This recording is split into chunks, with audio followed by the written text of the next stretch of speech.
Hello everybody and welcome back to the homestead. So spring is really trying to make an appearance here despite the fact that it is snowing right now. So we are getting some warmer days, the snow is starting to melt, so spring is right around the corner. So in my last video you saw that I am starting my seeds. This time of year is also the time of year where I am going to start propagating plants. I really want to increase our berry yield on this property, so I will be starting a lot of different berries here. Now, instead of buying all of these plants, I know that I can just propagate them. I can do it from cuttings. So I'm going to show you today how I can take one elderberry plant and turn it into hundreds. So come along with me and I'm going to show you how you can also propagate your elderberry plants. Okay, so I'm in my front yard food forest and I am with my biggest elderberry plant. So I planted this just a couple of years ago and it has skyrocketed. It has tons of branches on and I can prune basically as much as I want from this plant and it will still grow huge this year. So I'm going to show you exactly how you can prune your own plants down to create hundreds more if you choose to. So this is my nice big elderberry bush. And what I'm going to do is I'm going to prune down each branch and then I'm going to show you exactly where you can prune to start your own.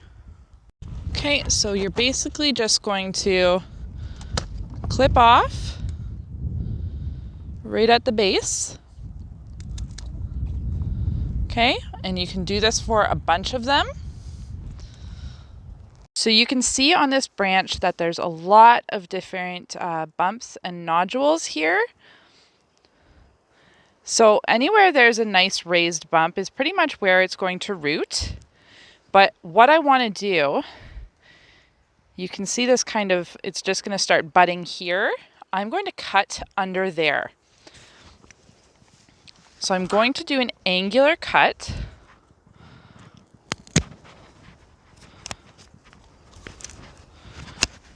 Okay, so I've got an angular cut there just under where the buds are. Now I'm going to go up over this next bud, kind of right in the middle, and I'm going to do a straight cut. So this way I know the straight cut is up and the diagonal cut is down. But you'll also notice that the buds do have a bit of an angle. They'll point up, so you do know that that's the way they go up. So I trim down this plant once a year and it still grows up over 6 feet high every year. Sambucus or elderberry are very voracious growers and they produce a lot. I believe this type of elderberry is a York elderberry, but you can get other cultivars such as Scotia, and I also have a lot of wild elderberry growing in my backyard. So elderberries have a ton of medicinal properties. They're really high in vitamins and nutrients, very high in vitamin C, have antiviral properties, and are just generally great for your immune system. So I'm not a doctor, so definitely use your own discretion here, but that's what a lot of people use these for. They use them as kind of a cold stop. They make an elderberry syrup out of it. I personally turn mine into jam. But these berries are great to have on your homestead and definitely great to have around. So I just wanted to show the difference in the wood and how you can kind of tell the newer growth. So the older growth is a lot browner and the newer growth is a lot more gray. So this is what you want to be taking, is the gray bark, the newer growth, because it will just root better. So you can also just stick this in the ground if your soil is not frozen. My soil is most definitely frozen, so I will not be doing that. But if you just stick these in the ground, they will also just root. So here I'm just going to take my prunings and I'm going to cut them down to a sizable size so that I can get them ready to put in the water. So like I said, you can easily turn this into a massive elderberry bush for your own property, or you can also sell these online. So I do a combination of both. I am going to be adding a lot more elderberries to my homestead this year, but I'm also doing that so I can sell the elderberries when they ripen. But I will be taking a lot of these as well and selling them. So it gets to be a nice income for the homestead that I can bring in while also creating more plants for my own homestead.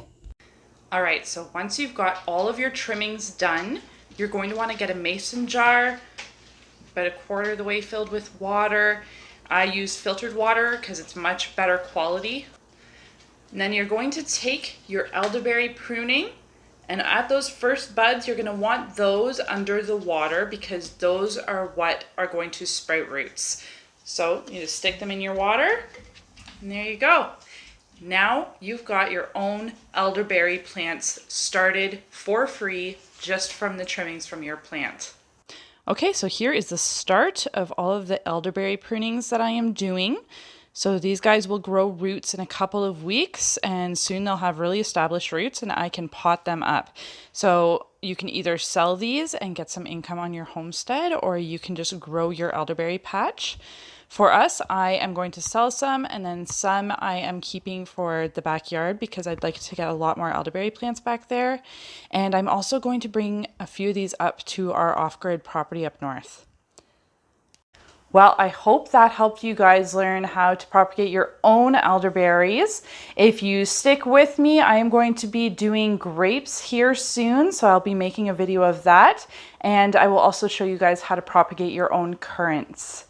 That's it for me for today, and I'll see you guys next time.